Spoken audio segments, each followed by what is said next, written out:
Robbie! Robbie! He's done, dude. Damn it! Oh God, no.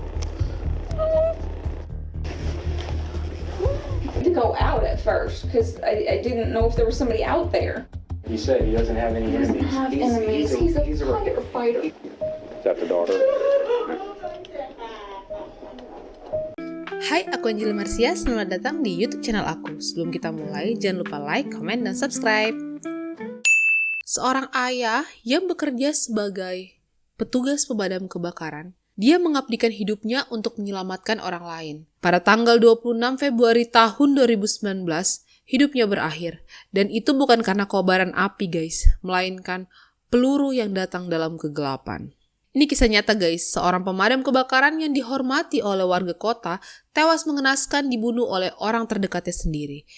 Cus gak usah panjang lebar, kita langsung masuk ke kronologi ceritanya. Robbie Dorr atau biasa dipanggil Robbie, lahir di Evansville, Indiana tahun 1967. Dari kecil dia sudah mulai mengikuti ayahnya kerja, yang pada saat itu profesi ayahnya adalah pemadam kebakaran.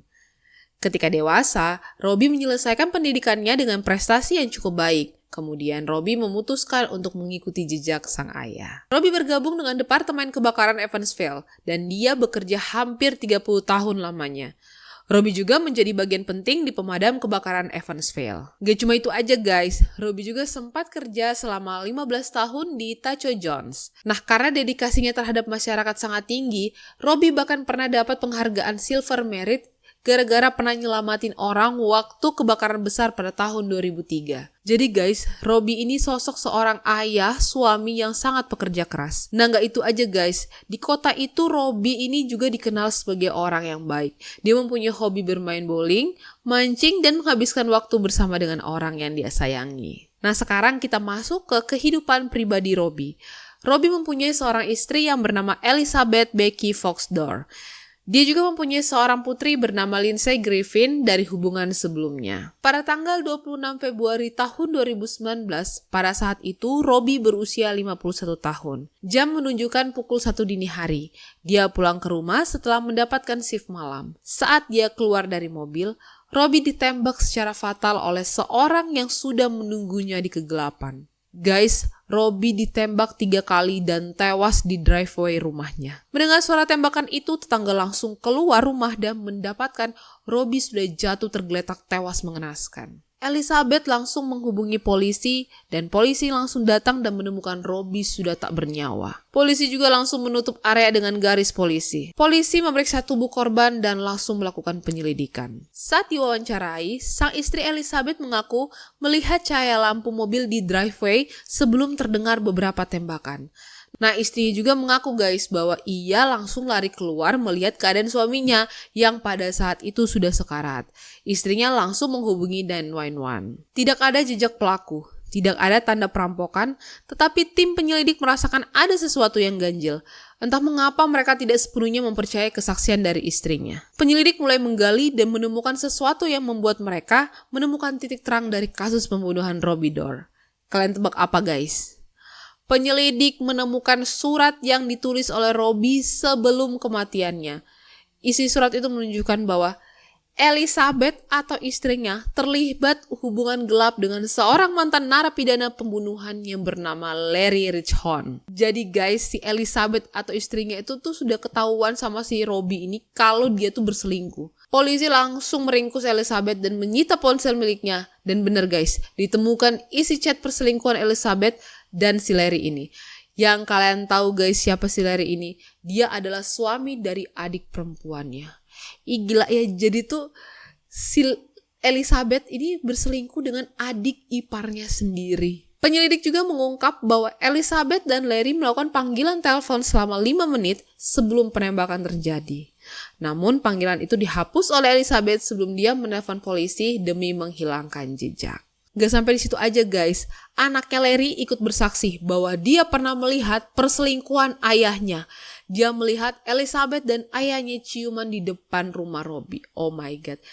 Hubungan mereka semakin dalam guys. Akhirnya mereka menyusun rencana jahat untuk menghilangkan Robbie selamanya. Setelah ditanya polisi, motifnya ya mereka sedang jatuh cinta.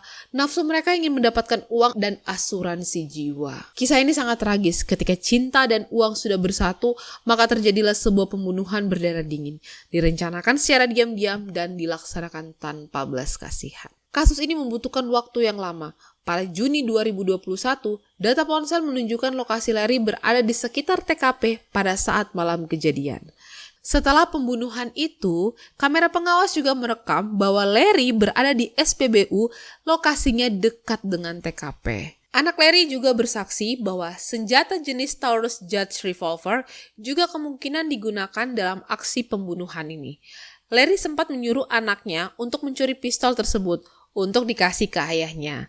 Pada tahun 2019, Larry dan anaknya dipenjara atas dakwaan mencuri senjata api. Sementara polisi masih mengumpulkan bukti-bukti atas pembunuhan Robbie. Nah, syukurnya Larry pada saat di penjara, dia mengaku telah membunuh Robbie kepada seorang informan sesama narapidana. Setelah mempunyai cukup bukti, akhirnya pada Agustus tahun 2022, Larry dan Elizabeth didakwa atas pembunuhan dan konspirasi. Pada tanggal 6 Mei tahun 2024, Elizabeth menjalani persidangan. Jaksa menuduh bahwa Elizabeth dan Larry merencanakan pembunuhan tersebut. Dan pada saat Larry menembak Robbie, pada saat itu Elizabeth berada di dapur. Tahun 2024, 5 tahun setelah kematiannya, Elizabeth dijatuhi hukuman 90 tahun penjara, 60 tahun atas pembunuhan, dan 30 tahun atas konspirasi pembunuhan. Sementara Larry masih menunggu sidang berikutnya.